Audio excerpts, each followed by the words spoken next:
Now we're going to talk a little bit about writing and crafting your story. This will mostly benefit those of you who haven't written anything, but if you have, hopefully you'll learn some tips and tricks to apply to your writing. How do you get started? For me, it was reading, and I found a site to read on, and it inspired me, and eventually I got up the courage to post my own writing, and the feedback was so addictive, I kept writing and kept growing in my craft. You'll soon start to see patterns in what you like to read. If you are buying a lot of dragon books, then I would suggest start writing a story with dragons. If you are enjoying reading stories with strong female characters, then I would suggest starting with a strong female lead. So what you read is generally a good reflection of what you would like to write. It's important not to copy stories that you've read. So if you read a story like, for instance, Twilight, and you really like it, it's good to think about what it is you liked about that story. Did you like that there was a mix of paranormal and normal characters? Did you like that it was romantic? So start thinking about what it was that you like about the stories and find your own twist to them. Take, for instance, the story Twilight again. One of my own stories was inspired by that. I was thinking what it was about vampires that was so popular at the time, but I didn't want to write a vampire. So I ended up writing a story about a young mermaid girl who could turn any boy she kisses into a merman. So that kind of was inspired by Twilight and the vampire bite making somebody a vampire, and I made my own unique spin on a story from that. Sometimes you read things and it's what's lacking that inspires you. For instance, when I first started really getting into reading and writing, I was reading a lot of stories that had really weak female protagonists. So it inspired me to write strong, independent women in my books. And that's something that's kind of kept with me through the course of my writing. Once you have your story inspiration, the next step is to decide whether you're a plotter or a pantser. What a pantser is it's somebody who writes by the seat of their pants. And what a plotter is somebody who outlines the whole story and all the details before they even start writing. A lot of people have no clue what they are. So I have a really good question that kind of will help you decide if you're a plotter or a pantser. When you are faced with a major life decision, do you write a list of pros and cons? Do you think about all the potential outcomes to come up with your solution? Or do you trust your gut instinct and go with what your gut's telling you to do? If you are a planner, you're most likely a plotter, and if you trust your gut instinct, you're most likely a pantser. But what I encourage all the pantsers out there to do is to learn how to plot, to understand the different structures to story so that you can apply those while you're pantsing. It will help you in the long run when you're going back to edit, because pantsers are often faced with a lot of editing when they're done their first draft. The 5 basics that you need to consider anytime you're plotting your book is exposition, rising action, climax, falling action, and resolution. So on the graph, you can see that the exposition is a flat line. It doesn't mean it has to be boring. You have to somehow keep us interested in the everyday life of the character. This is the part of the book where you're hooking readers. So it still has to be interesting enough to hook them, to keep them reading until it gets to the rising action.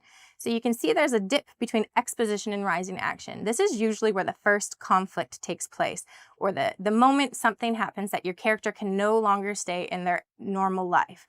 So you can see the graph goes up, and it goes up really quick and sharp. So the rising action is the part of the story where all the bad things that could possibly happen to your character happen, one after another. And when you get into the deeper, more detailed plots like the arch plot or the hero's journey, it will talk you through the different internal and external challenges your characters have to face in this section. So when you get to the climax, you can see it's the very peak of the graph. That's because it's the peak of your story when all the things should make sense and all the things should come together and where the biggest challenges should be faced. From the climax, the story starts dipping downwards again. This is where we transition back into the everyday life, or what everyday life will look like for your character after the story wraps up. You start closing all the loose ends that you open in rising action so that we can lead up to a really good closure and a grand finale in the resolution phase.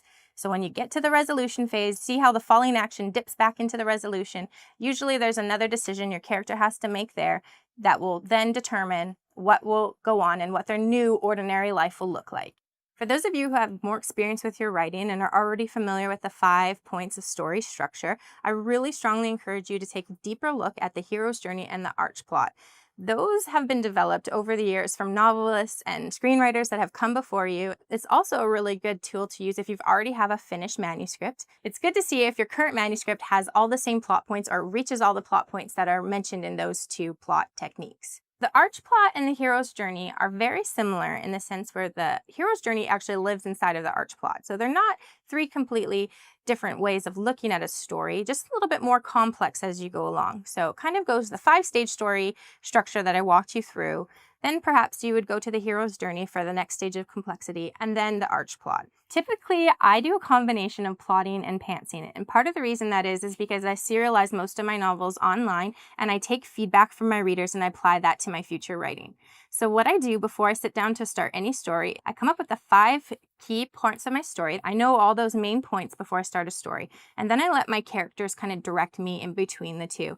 And the reason I do that, and I more freely write in between all my main plot points, is because, like I said, I let my readers influence. And recently I did something really fun, and I let my readers vote on different plot points. That was kind of fun for me as a writer because it was a challenge to write to their expectation. It was challenging me outside of my normal system of writing, and it was really fun. It was fun to give the readers what they wanted and kind of put a new, unique twist on that. Oftentimes, you may encounter something called writer's block, the dreaded WB. What happens when you have writer's block? How do you push through? How do you continue? Well, the first thing I would suggest is to try to identify why you have it. Is it because you're feeling insecure about your writing or where you're going with the plotting of your story? Is it because you have no clue what to do? You wrote yourself into a corner and you don't know how to get out? If those are the cases, then I would suggest taking a little bit of a creative break from your story and reading other stories, writing other pieces of work.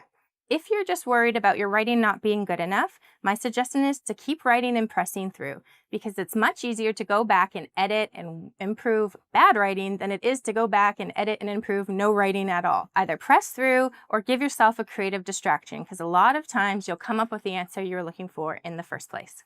For me personally, because I write multiple projects at a time, and because some of them are plotted and some of them are pantsed, what I usually do is I set aside a day or two a week to work on my serialized online novels. Just before I start writing, I'll read back through a couple of the chapters that have already been posted, and then I'll free write forward, keeping into consideration what my next plot point coming up will be, and what my characters' natural reactions to things will be, and also what my readers' expectations and hopes for them to be. So I take all those into consideration when I'm free writing, and then the rest of the week I focus and work on the stories that I'm plotting in hopes of getting traditionally published. A lot of times people say, I want to change people's minds. I want to reach people. I want to share my story. I want to change the world. Of course you do. But what do you want to do today? Let's start a little smaller and specific. One of the main things I ask my students after I review their first drafts of short stories or essays is, what is the why of your work here? What is it that you're really trying to do and communicate to your reader? And it's an important question for every writer to consider, because writing without purpose just becomes aimless, words on the page, and those words can be beautiful, but if there's no sense of purpose, you leave the reader wondering, what did I just read? What am I supposed to take away from this? And I think it's important to inspire questions in your reader, but not those kinds of fundamental questions. A lot of times in nonfiction, what you're trying to do is increase awareness about a topic. And so when you're thinking about what you want the reader to take away, do you want to give them a call to action where they try and do something in the world? Do you want them to change the way they think about a given topic? Do you want them to write their own story or share their own story about what you've written? You never want to be heavy-handed, unless, of course, you're writing something that does call for a heavy hand. Instead, you want to think of cues that you can offer the reader, and some of that may be examples of ways in which you have taken action on what it is that you're talking about, or ways that they can take action, because a lot of times people need to be told what to do. And so you just want to start to think about those kinds of cues that you can offer the reader. I actually have an academic background in rhetoric, and one of the first things I think about are the rhetorical appeals of ethos, pathos, and logos. And yes, those Greek words can be kind of unwieldy, but really, ethos is all about the ethical appeal and making sure that you are being honest and true in your work. When we talk about logos, we're really talking about logic, and how are you making sure that everything makes sense and that you are being rational and even-minded in your work. And of course, pathos is about the emotional appeal and finding ways in which you make your reader care. And so I oftentimes use that framework when I'm thinking about my sense of purpose in an essay and making sure that I have at least cursory answers to what my ethos, pathos, and logos are going to be for any given essay. I think the most common struggle people have when it comes to identifying the why or the sense of purpose in a piece of writing is that they go too broad and they think that they have to write universally. You never have to write universally, and universality should never be the goal. When I say universally, I mean either trying to write to an audience that includes everyone, which is this really broad, vague thing that people say, I want everyone to read my work. I mean, who doesn't? But that's never the goal. But also when I say don't write universally, I mean your work does not have to be relatable to everyone. Sometimes you can write about a very specific experience and people will find things to relate to, even if they have not lived the kind of life that you have lived. Your individual and specific experience is enough to interest the reader if you write about it in the best ways. I read an article in the New York Times about a young girl who was gang raped in Cleveland, Texas, and the Times wrote this article about how the town was suffering because of what this girl had been through, and because so many of the young men arrested for the crime were on the basketball team, they were worried about what was going to happen to the school's season. And I was just outraged because what are you talking about? A young girl was violated in a really horrific way. And so I wrote an essay in a couple hours called The Careless Language of Sexual Violence for the Rumpus. For me, the why of that essay was thinking more carefully about how we talk about sexual violence, both on a personal level and also how we see it in pop culture. And that was the guiding principle that I used throughout the writing of that essay.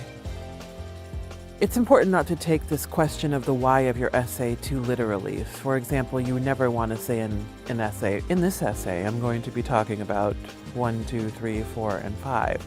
Instead, you just want to make sure that everything you do in the writing of your essay is deliberate and is working toward your sense of purpose.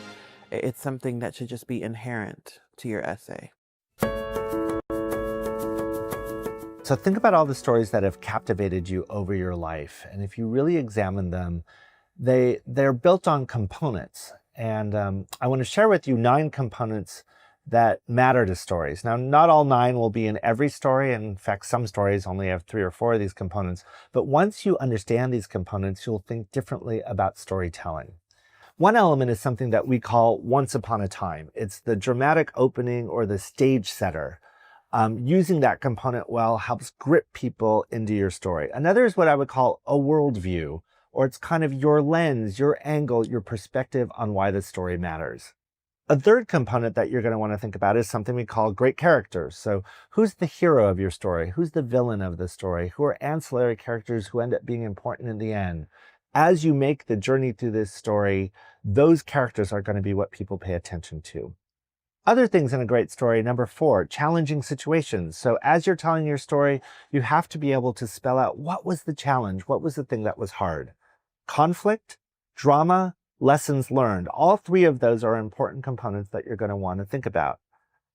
Almost all stories have something important called new possibility. It's in the telling of the story, it opens your eyes up to something that you hadn't thought about before or didn't know about, or something that was going to become important to you as you went on. And the last element, of course, is happily ever after. What's the moral of the story? What's the ending of the story? Why does it matter for humanity? So now let's dig in on the making of your story. Now, some of you are natural-born storytellers for whom this comes very naturally. I think for the rest of us, we need a little bit of help. So the story I'm going to work on today is a story of Todd Holcomb, his story is a story of a 50-year-old who decided at 50 to completely change his career and pursue a new passion, which is he believes that the world really needs to be changed and that students, adolescents, teenagers need to be mobilized and taught how to do that. And so his story is about how he went from the profession he was in to studying how students and teenagers learn,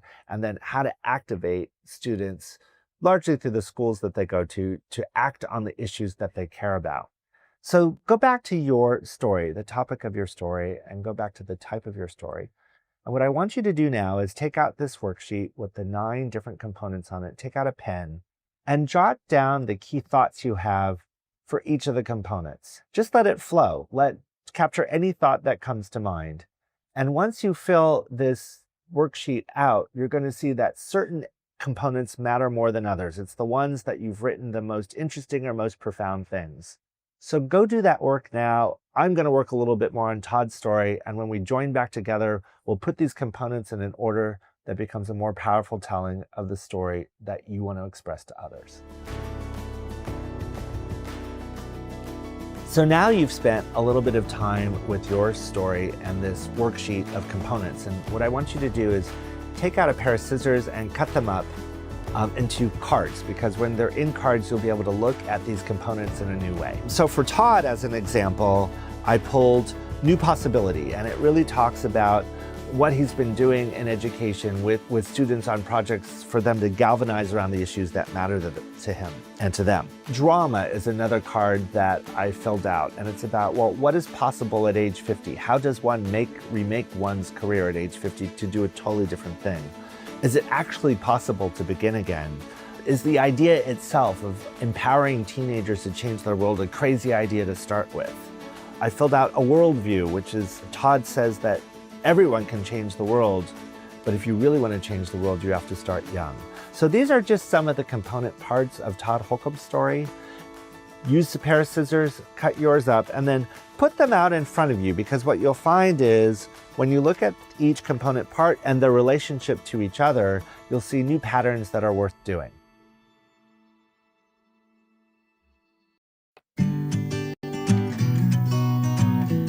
We consume plot every day in the stories that we hear, that we're drawn to, and that we tell.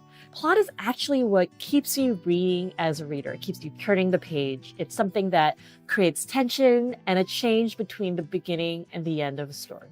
So a lot of times we might assume that plot is the same thing as story, but plot is actually a narrative element of its very own. I think of story as being a series of events, something that you can easily summarize. This happens, and this happens, and that happens. Well, plot is something that involves more of causality. So when we're thinking of plot, we're asking, how does something happen? Or why does something happen? And as writers, we think of plot as something you do to kind of mess with your characters, to push them towards making a certain decision or a change, or confront their beliefs about something. Now, we'll often think about plot as being something that's really action-driven or really dramatic, and that can definitely be the case, but plot can also be something that's a lot quieter, a lot more subtle, as long as there is some sort of change or trajectory throughout.